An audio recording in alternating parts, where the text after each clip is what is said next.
టీనేజ్లో లేదా యుక్త వయసులో షుగర్ వస్తే టైప్ 1 అనుకుంటారు చాలామంది. కానీ ఇంకో టైప్ ఆఫ్ డయాబెటీస్ ఉందని మీకు తెలుసా? దాని పేరే డయాబెటీస్ 5 లేదా Modi type of diabetes. Diabetes 5 అంటే maturity onset diabetes of the young. ఇది ఒక జన్యుపరమైన డయాబెటీస్ అనమాట. యుక్త వయసులో వచ్చి 25 ఏళ్ల లోపే డయాబెటీస్ వస్తుంది.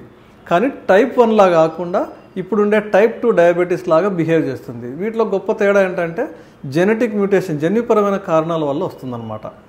సాధారణంగా ఫ్యామిలీ హిస్టరీ ఉంటుంది. అమ్మ, నాన్న, బామ్మ, తాతలు ఎవరికైనా డయాబెటీస్ ఉండి యుక్త వయసులో డయాబెటీస్ వస్తే మీరు ఖచ్చితంగా ఈ టైప్ 5 డయాబెటీస్ అని అనుమానించాలి. ఈ టైప్ 5 డయాబెటీస్ వాళ్ళు లావు ఉండటం వల్ల డయాబెటీస్ రాదు, మామూలుగా ఉంటారు లేదా సన్నగా ఉంటారు. అలాగే ఆటో ఇమ్యూన్ టెస్టులు టైప్ 1కి చేసే యాంటీబాడీ టెస్టులు చేస్తే ఇవన్నీ నెగిటివ్ ఉంటాయి. అలాగే టైప్ 1లో చేసే సి పెప్టైడ్ లెవెల్స్ కూడా నార్మల్గానే ఉంటాయి. దాని అర్థం ఏంటంటే మీ శరీరం ఇన్సులిన్ తయారు చేస్తుందన్నమాట. కుటుంబంలో 2-3 తరాల నుంచి ఒకవేళ డయాబెటీస్ ఉందనుకోండి, అప్పుడు మీరు ఇది మోడీ కావచ్చు అని అనుమానించాలి.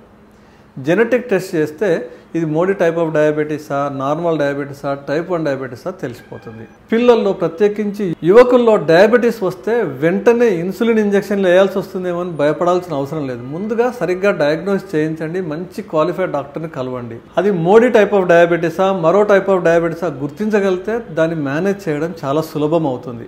ఇలాంటి అరుదైన హెల్త్ సీక్రెట్స్ కోసం ఈ వీడియోని లైక్ చేయండి, ఛానల్ సబ్స్క్రైబ్ చేయండి, మరింత మందికి తెలిసేలా షేర్ చేయండి.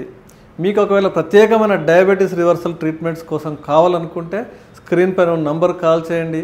మరో వీడియోతో మళ్ళీ కలుద్దాం. నమస్తే.